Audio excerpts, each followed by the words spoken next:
से लड़ी बिहारी जी में कवि की घड़ी।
एहो बिहारी यही विनती मेरे नैनों से नैना मिलाई रहो। तेरी अखियाँ है जादू भरी कन्हैया मैं तो कभी की खड़ी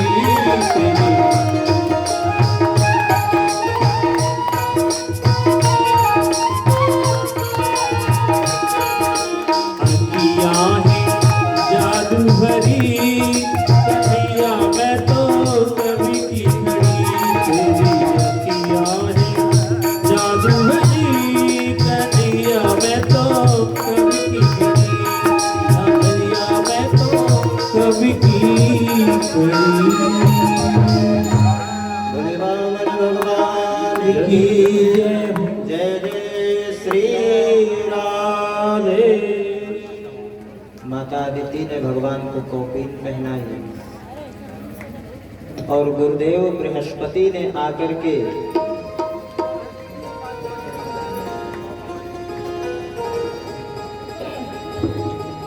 गुरु गोविंद भगवान की जय।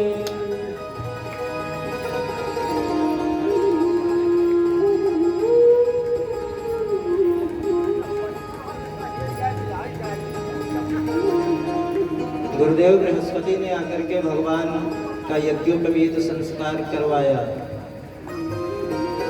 दिशाओं ने आकर के भगवान को छत्र समर्पित किया।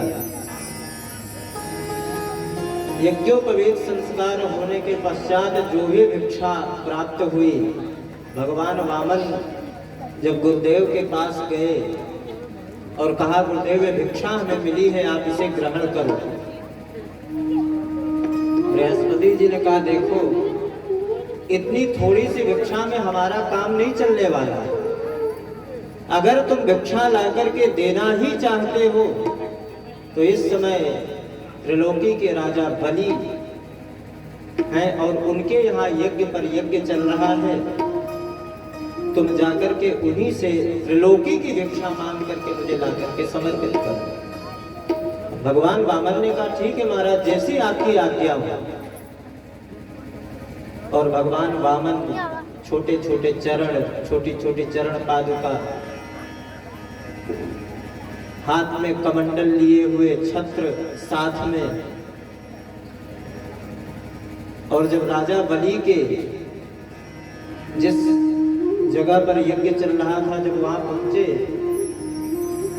तो देखा बड़े बड़े यज्ञ हो रहे हैं, शुक्राचार्य बैठे हुए हैं। यज्ञ करते समय राजा बलि की जब दृष्टि भगवान वामन के ऊपर पड़ी तो गुरुदेव शुक्राचार्य से कहा कि गुरुदेव मुझे आज ऐसा लग रहा है कि स्वयं आकाश मंडल से भगवान सूर्य उतर करके हमारी यज्ञशाला में आ रहे हैं। शुक्राचार्य ने देखा तो कहा बात तो सही है, इतना तेज इतना दिव्य स्वरूप आज तक तो हमने भी नहीं देखा। राजा बलि और शुक्राचार्य वहां से उठे और जाकर के यज्ञशाला के बाहर देखा कि भगवान वामन आकर के खड़े। भगवान वामन का स्वागत किया। स्वागतम ते नमस्तुभ्यं ब्रह्मन् किं करवाम ते ब्रह्मर्षीणां तपः साक्षात् मन्ये त्वार्य वपुर्धरम्। राजा बलि जब वामन भगवान के स्वरूप को उन्होंने देखा तो गदगद हो गए, हाथ जोड़ करके कहा स्वागत है ब्राह्मण देवता, बड़ी आपने कृपा की जो आप हमारी इस यज्ञशाला में आए हैं। आज हमारा ये यज्ञ, हमारा परिवार, हमारा कुल आपके स्वरूप को देख करके बिल्कुल धन्य हो गया। और महाराज मैं आपसे एक बात कहना चाहता। भगवान ने कहा कहो क्या है? कि अद्याग्नयो मे सुहृता यथा विधि चरणावने जने हंसा हसोवार्भिर्हं च भूरहो तथा पुनीता तन्वे पदैस्तवै। आपके चरण हमारे इस स्थान पर पड़े हैं, हमारा कुल पवित्र हो गया, हमारे पितर आज तृप्त हो गए। आपका ऐसा स्वरूप है, आप हमारा मन ये हो रहा है, आपको मालूम होगा हमारे जो पर बाबा थे हिरण्याक्ष, हिरण्यकशिपु, कितने बड़े दानी, आपने तो उनका नाम सुना होगा। हमारे जो बाबा थे प्रहलाद जी, उनको भी आप जानते होंगे, कितने बड़े भगवान के भक्त थे, गौ सेवा, ब्राह्मणों की सेवा, संतों की सेवा सब करते थे वो। हमारे पिता विरोचन कितने बड़े दानी। और महाराज इस समय तो मैं भी त्रिलोकी का राजा हूं और हमारी इच्छा है कि आप कुछ तो अपने मुख से मांगो, और आप मांगने में देर करोगे लेकिन मैं देने में देरी नहीं करूंगा, एक बार मांग के तो देखो।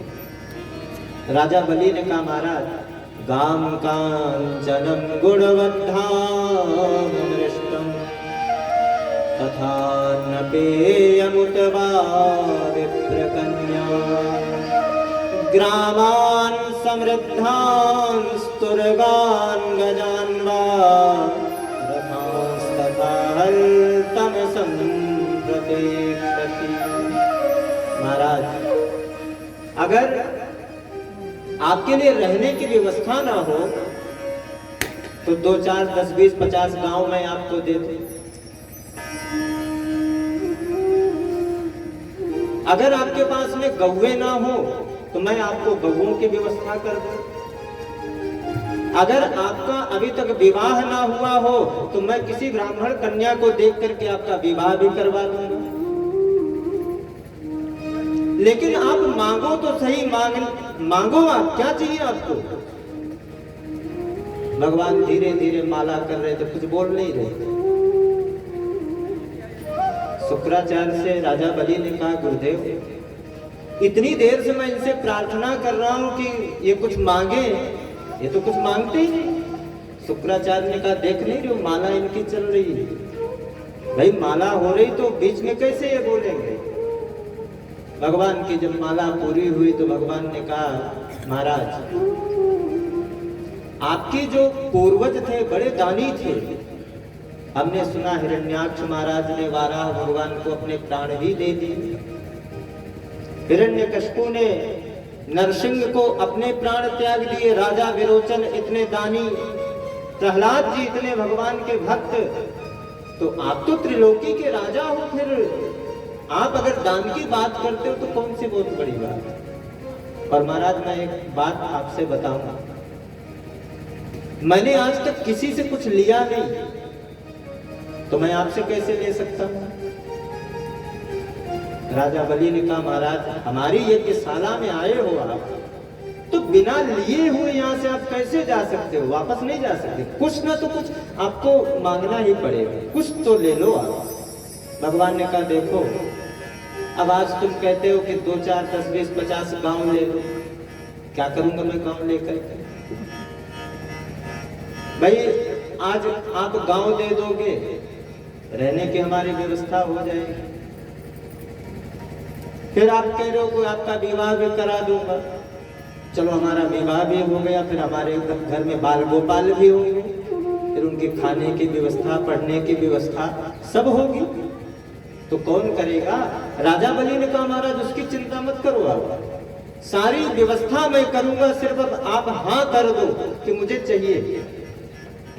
भगवान ने कहा, देखो भाई मैंने आज तक कुछ लिया नहीं, इसलिए हमारा नियम ना टूटे, अगर तुम बहुत ज्यादा ही कहते हो कि नहीं नहीं ले लो, तो हमारी इच्छा है कि 3 पग धरती में अपने पैरों से नाप करके ले। राजा बलि हंस पड़े, कहा, एक तो महाराज आप खुद 52 अंगुल के हो, और इतनी क्या करोगे धरती, और लोग क्या कहेंगे? एक त्रिलोकी का राजा, और उससे एक ब्राह्मण ने मांगा भी तो 3 पग भूमि मांगा है। नहीं महाराज आप जिद बोले नहीं, देखो भाई तुम ज्यादा कह रहे हो कि ले लो, तो मैं तुम्हारी बात रखने के लिए 3 पग भूमि मांग रहा हूं, और हमारा महाराज नियम भी लागू करें, क्योंकि मैंने कुछ लिया नहीं, और जब मैं आपसे लूंगा तो मैं अपने पग से भूमि नाप करके लूंगा। शुक्राचार्य ने कहा, बड़ी देर से ये बातें बना रहा है, और जब ध्यान लगा करके देखा तो सब समझ गए। राजा बलि को हाथ पकड़ करके बाहर लेके कहा, सुनो ये 52-53 नहीं, ये साक्षात नारायण है, अदिति के गर्भ से कश्यप के पुत्र बन करके तुम्हारे यहाँ आए हैं, और 2 पग में सारे ब्रह्मांड को, सारी सृष्टि को नाप लेंगे, तीसरा पग देने के लिए तुम्हारे पास में रहेगा नहीं। राजा बलि ने कहा, महाराज अगर ये भगवान होंगे तो आज हमारी यज्ञशाला में आए हैं, 3 पग भूमि कहा है, तो उससे ज्यादा ये लेंगे नहीं, और ब्राह्मण होगा तो नाप करके लेकर के चला जाएगा, कोई बात नहीं। ये तो होगा कि राजा बलि की यज्ञशाला में स्वयं नारायण आए, और मैंने इतनी देर से हाँ करवाया है, एक तो तैयार नहीं हो रहे थे, किसी तरह से मनाया भी तो तैयार हुए, और आप कहते हो कि मत दो। भगवान ने कहा, भाई क्या देरी है, अगर देना चाहते हो तो दो, नहीं तो अपन चलते हैं। बोले नहीं महाराज रुको आप, कि तस्मात् त्वत्तो महीमेश वृणेहं वरदर्शभा पदानि त्रीणि दैत्रेन्द्र संहितानि पदानि। महाराज आप हाथ में संकल्प लो, और बगैर संकल्प किए मैं आपसे नहीं लूंगा। राजा बलि ने हाथ में संकल्प जल लिया, जैसे संकल्प करने के लिए, तो अन्य पुराणों में वर्णन आता है कि जिस कमंडलू में जल था उसमें जाकर के शुक्राचार्य जी घुस करके बैठ गए कि जब हाथ में जल गिरेगा नहीं, संकल्प होगा नहीं तो चेला लुटेगा नहीं। तो भगवान ने कुशा की जड़ से एक आंख शुक्राचार्य की फोड़ दी। भाई गुरु हो तो गुरु का मतलब होता है सबके ऊपर समदृष्टि हो, समभाव हो। ये नहीं कि ये चेला बड़ा धनवान है तो गुरु जी का बड़ा प्रिय है, ये गरीब है तो ये ठीक नहीं। आजकल यही होता है, बढ़िया को हो और गुरु जी के पास पहुंच जाओ तो गुरु जी बड़ा स्वागत सत्कार आपका करेंगे, बड़ा बढ़िया शिष्य है, वाह।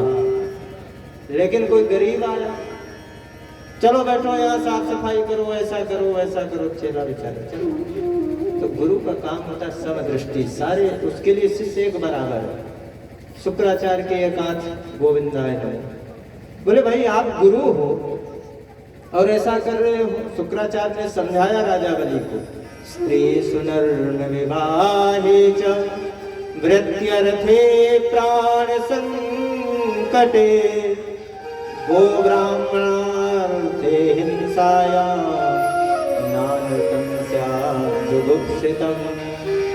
कुछ स्थान ऐसे होते हैं कि जहाँ अगर आप झूठ बोलते हो तो कोई दोष नहीं लगता है। जैसे स्त्री से, अपनी पत्नी से अगर कोई बात छुपानी पड़ जाए, भाई माताओं के पेट में कुछ बातें नहीं पचती, अभी बताया 4 लोगों को ऐसा ऐसा हो गया, ऐसा ऐसा फैल गई चारों तरफ। तो अगर कोई मान लीजिए आपका कोई शत्रु है, आपने बताओ, अच्छी बात, मैं ये नहीं कहता हूँ मत बताओ, लेकिन कुछ बातें होती अगर आपने बता दिया, शायद पीछे से आपके शत्रु को पता चल गया, उसका वो लाभ उठा रहा है। स्त्री नर्म विवाह, किसी कन्या का विवाह हो तो अगर वहां भी लोग खूब बढ़ाई करते हैं ना, भाई कन्या ऐसी है वैसी है, बड़ा अच्छा परिवार है, कोई चिंता करने की बात नहीं है, तो किसी कन्या के विवाह में अगर 2-4 झूठ आप बोलते हो तो उसमें भी कोई दोष नहीं है। वृत्यर्थे प्राण संकटे, अपनी जीविका चलाने में अगर अपना धन चला जा रहा हो, नष्ट हो जा रहा है, और उसकी रक्षा करने में अगर आप झूठ बोलते हो तो कोई दोष नहीं है।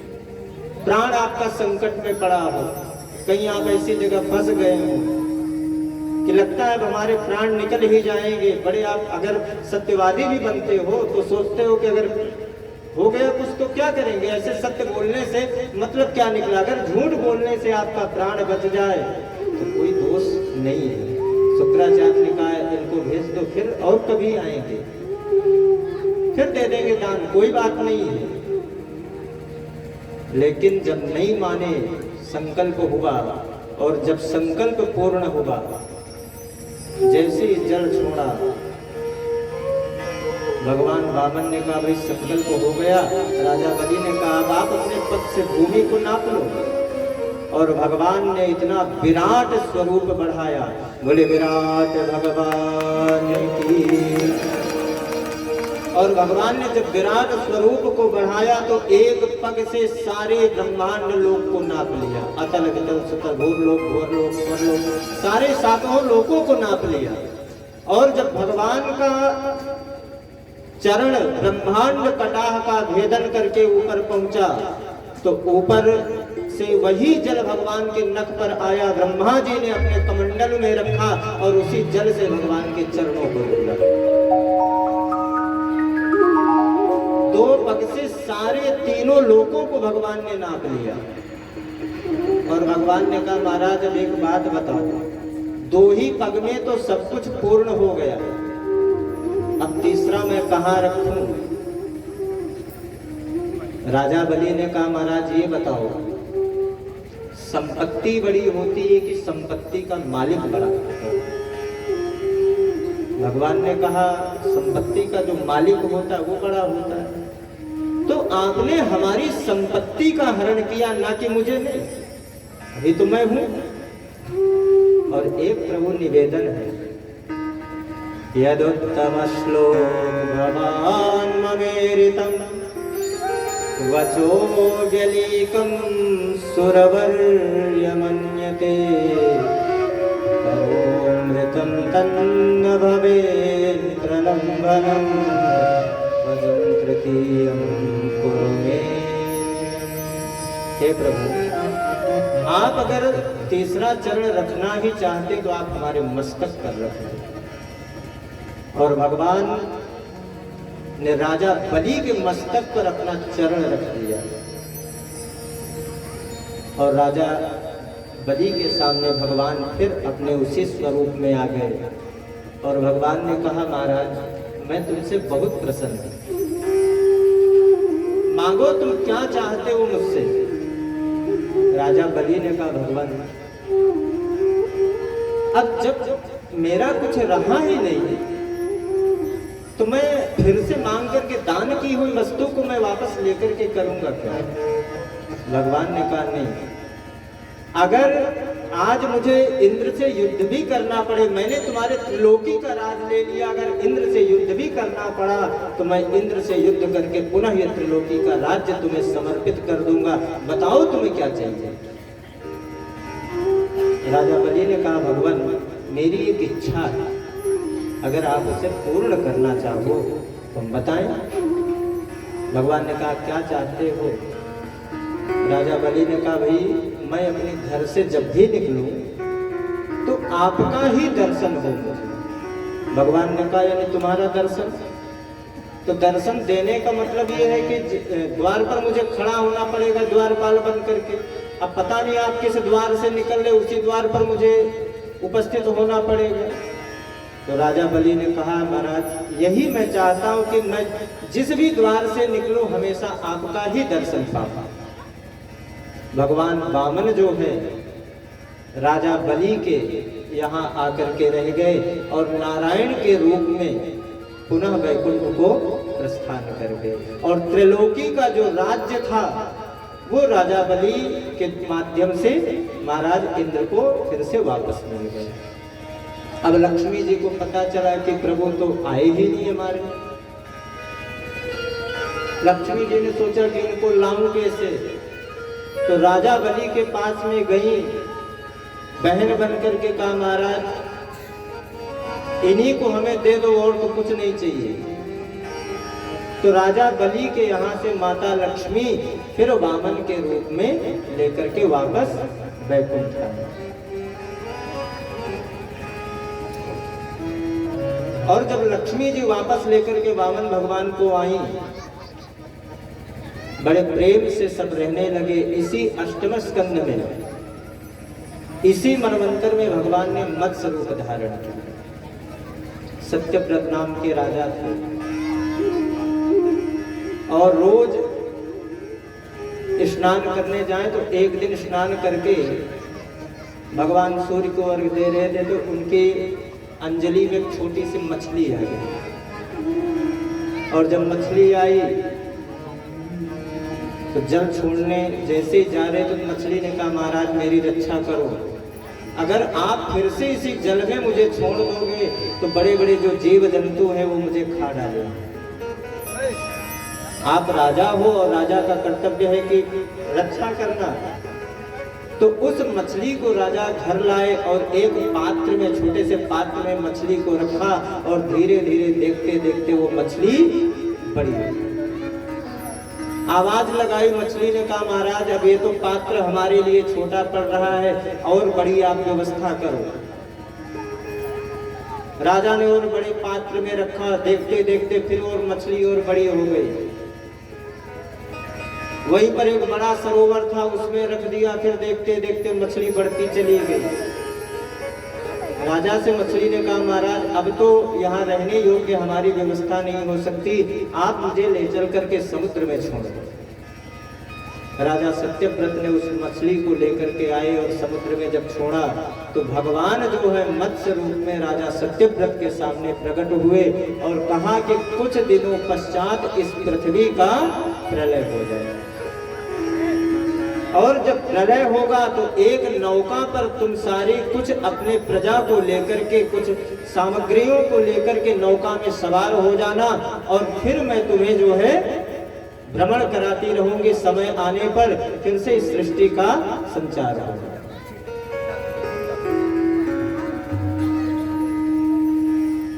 प्रिय भक्त वत्सल भगवान की। प्रणाम महाराज जी। और प्रलय हुआ, राजा सत्यव्रत एक नौका में सवार हुए और भगवान जो हैं जब तक प्रलय पर्यंत सबको नौका में लेकर के भ्रमण करते रहे। सुखदेव जी कहते हैं परीक्षित भगवान राम और कृष्ण इनमें दोनों में कोई अंतर नहीं है। राम कृष्ण दो एक हैं, अंतर नहीं इनमें, इनके नयन गंभीर हैं,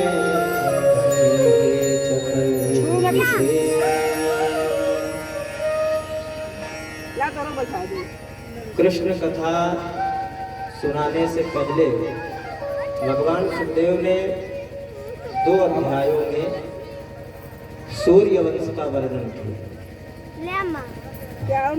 क्योंकि राम जी का चरित्र जो सुनाना चाहते थे, जानते थे कि जब तक राम का चरित्र नहीं समझ में आएगा तब तक कृष्ण कथा नहीं समझ में आएगी।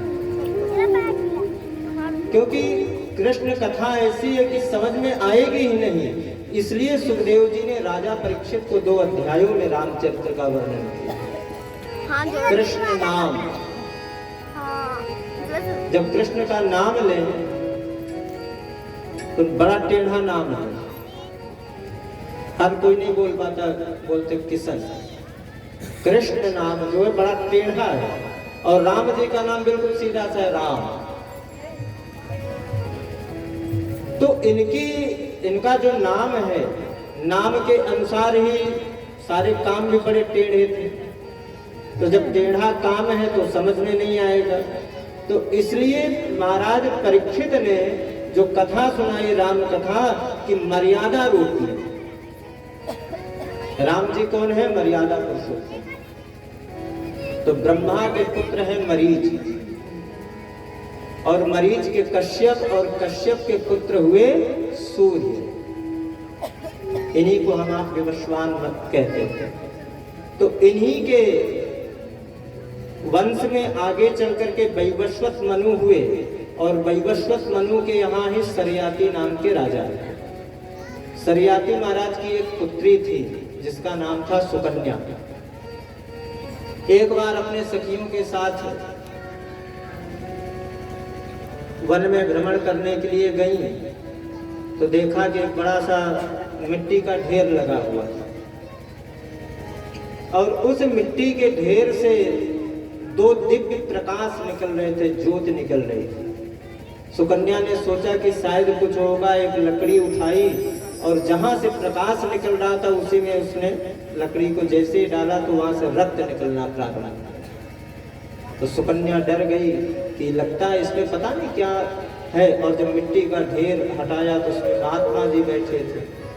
अब राजा सरियाती आकर के चरणों में गिर पड़े, कहा महाराज हमारी कन्या से बड़ी गलती हो गई, अपराध हो गया, अब जो भी आप दंड दोगे वो हमें स्वीकार है, लेकिन हमारी कन्या को आप क्षमा कर।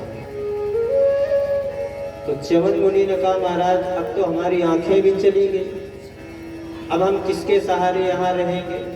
तो ना चाहते हुए भी सरियाती महाराज को अपनी पुत्री का विवाह च्यवन मुनि के साथ करना था। अब जब इनका विवाह हुआ तो अश्विनी कुमार जो डॉक्टरों देवताओं के वैद्य हैं, इनको पहले भाग नहीं मिलता था यज्ञ में। अश्विनी कुमारों ने आकर के कहा महाराज हम आपकी आंखें ठीक कर देंगे, लेकिन हम ये चाहते हैं कि आप भी यज्ञ में हमें भाग दिलवाओ। तो अश्विनी कुमारों ने च्यवन ऋषि की आंखें सही कर दी, इन्होंने यज्ञ किया और यज्ञ में अश्विनी कुमारों को फिर से भाग मिला। और इन्हीं के वंश में आगे चल करके एक प्रतापी राजा हुए नभक, और नभक के पुत्र हुए नाभाग, और नाभाग के ही पुत्र महाराज अम्बरीश। अम्बरीश महाराज जो है बड़े भगवान के भक्त थे। हर एकादशी का ये व्रत करते। एक दिन बैठ करके अपने हाथों से ही भगवान का भोग बना रहे थे। तो भगवान, इनको लगा गर्मी का समय था, ठंडी ठंडी शीतल जब हवा चली तो अम्बरीश को लगा कि ये इतनी शीतल हवा कहाँ से आ रही है। जब पीछे मुड़ करके देखा तो स्वयं प्रभु अपनी पीताम्बरी से धीरे धीरे हवा कर रहे थे। अम्बरीश ने भगवान के चरणों में प्रणाम किया, कहा प्रभु मैं अपने हाथों से सेवा कर रहा हूं और आपकी आने की क्या आवश्यकता थी। इतने बड़े सम्राट होकर के फिर भी जो कुछ भगवान के लिए करते अपने हाथों से ही करते। ये नहीं कि कितने दास दासियां थी, किसी से भी कुछ भी करवा सकते थे, लेकिन अम्बरीश महाराज हमेशा भगवान की सेवा, कुछ भी पुष्प लाना हो, जल लाना हो, सारी व्यवस्था अपने हाथों से करते। भगवान प्रसन्न होकर के अपने सुदर्शन चक्र को आदेश दिया कि अम्बरीश के राज्य की और अम्बरीश की रक्षा हमेशा आप करना। एकादशी का व्रत इन्होंने किया और द्वादशी का व्रत जब छोड़ने का समय आया तो दुर्वासा जी अपने सफरकर सहित शिष्यों के साथ इनके यहाँ पधारे। तो अम्बरीश महाराज बड़े प्रसन्न, का महाराज आपने बड़ी कृपा की, आप जैसे संतों का आगमन हुआ और आज द्वादशी है, हम ये चाहते हैं कि हमारे घर ही आप प्रसाद ग्रहण करें। दुर्वासा जी ने कहा हम जा रहे हैं, स्नान यमुना स्नान करके आएंगे, फिर आपके घर प्रसाद पाएंगे। अब दुर्वासा जी समस्त शिष्यों को लेकर के स्नान करने चले गए। इधर द्वादशी का मुहूर्त बीतता जा रहा था। तो ब्राह्मणों ने कहा महाराज भोजन ना करो, लेकिन अगर व्रत छोड़ना है तो कम से कम भगवान का चरणामृत आप ग्रहण कर सकते हैं। सबकी बात मान करके महाराज अम्बरीश ने भगवान का चरणामृत ग्रहण किया और जैसे ही चरणामृत लिया वैसे दुर्वासा जी सारे शिष्यों के साथ आए। अब जब दुर्वासा जी आए, देखा तो बड़े क्रोधित हो गए। कहा तुमने ब्राह्मण को निमंत्रण दिया और निमंत्रण देकर के पहले ही प्रसाद पा लिया। क्रोध में आकर के हाथ में जल लिया और संकल्प करके जैसे ही जल को जमीन पर छोड़ा वैसे कृत्या प्रकट हो गई। और जब कृत्या मारने के लिए महाराज अम्बरीश की तरफ दौड़ी तो तुरंत भगवान का सुदर्शन प्रकट हो गया। और जब सुदर्शन प्रकट हुआ तो कृत्या को मार करके दुर्वासा जी को मारने के लिए दौड़ी। और जब दुर्वासा जी ने सुदर्शन अपनी तरफ आते हुए देखा तो भागे वहां से। अब वहां से जब चले तो भागते भागते भोलेनाथ के पास पहुंचे। भोलेनाथ से कहा भाई प्रभु हमारी रक्षा करो। भगवान ने कहा आपके ऊपर कौन सी विपत्ति आ गई जो आपकी हम रक्षा करें। कहा इस सुदर्शन से। भोलेनाथ ने कहा भाई इससे हम रक्षा नहीं कर सकते। कैलाश से जब ब्रह्मा जी के पास पहुंचे, ब्रह्मा जी से कहा पितामह आप ये रक्षा करो हमारी। ब्रह्मा जी ने कहा किससे रक्षा करने का। भाई सुदर्शन से। ब्रह्मा जी ने हाथ दोनों उठा दिए, कहा हम नहीं रक्षा कर सकते, ये जिसका सुदर्शन है आप उसी के पास में जाओ। ब्रह्मा जी के पास से जब वैकुंठ पहुंचे तो भगवान के श्री चरणों में प्रणाम किया। कहा प्रभु त्राहिमाम मेरी रक्षा करो। भगवान ने कहा क्या हुआ। बोले आपका सुदर्शन हमारे पीछे पड़ा हुआ है, मुझे तो जीवित ही नहीं छोड़ेगा। भगवान ने भी दोनों हाथ उठाए, कहा हम भी रक्षा नहीं कर सकते। दुर्वासा जी ने कहा महाराज एक बात बताओ, आपका सुदर्शन है और हमारे पीछे पड़ा है और आप कहते हो हम भी रक्षा नहीं कर सकते। बोले देखो भाई अहम भक्त पराधीन नय्य स्वतंत्रैव द्विजः साधुभिर्ग्रस्त हृदयो भक्तजनप्रियः। अहम भक्त पराधीनो साधवो हृदयं मह्यं साधूनां हृदयं तव। मैं भी भक्त के अधीन हूँ, मैं इस सुदर्शन से रक्षा नहीं कर सकता। हाँ, उपाय तुम्हें जरूर बता सकता हूँ। इस सुदर्शन से अम्बरीश ही तुम्हारी रक्षा कर सकते हैं और कोई नहीं रक्षा कर सकता। अब तो बैकुंठ से सीधे दुर्वासा जी, और 1 वर्ष व्यतीत हो गया भागते भागते उन्हें।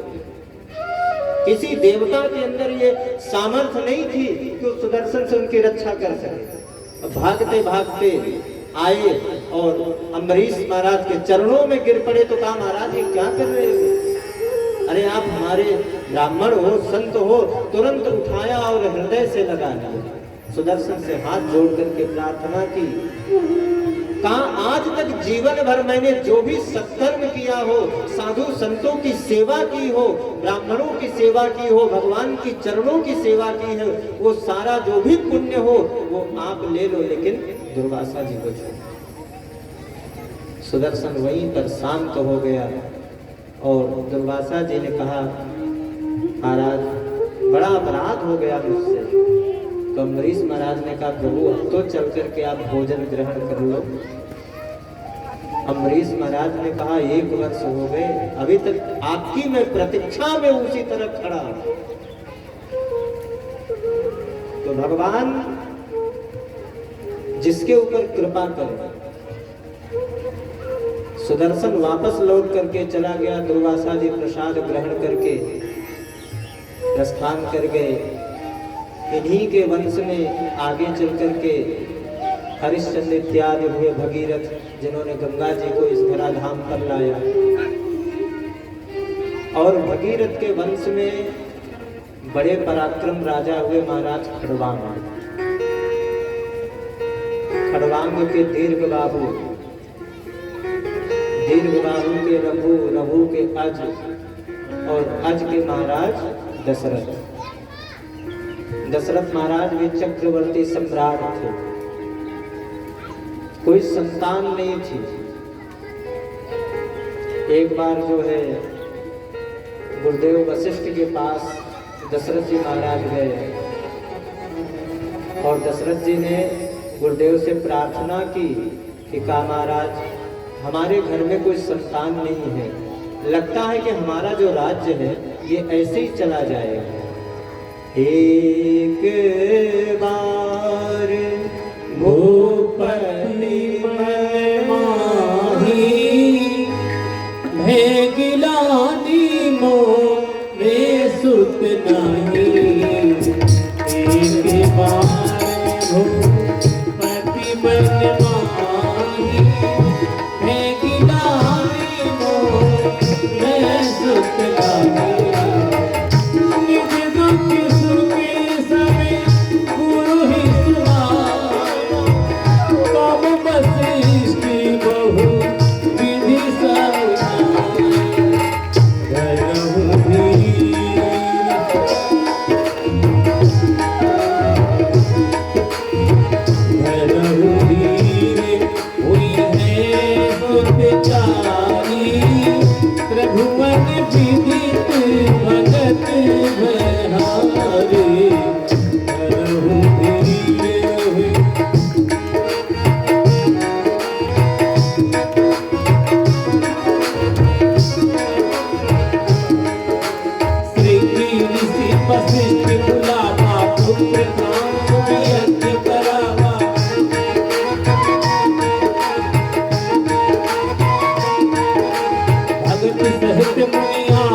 नहीं।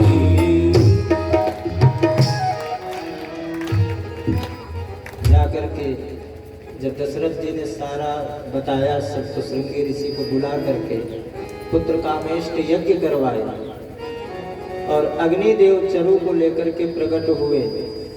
महाराज दशरथ उस चरु को लेकर के आए और तीनों रानियों को दिया। नवमी तिथि मधुमास पुनीता शुक्ल पक्ष अभिजित हरिप्रीति। चैत्र शुक्ल पक्ष नवमी तिथि को भगवान जो है माता कौशल्या के गृह में चतुर्भुज रूप में प्रकट हुए।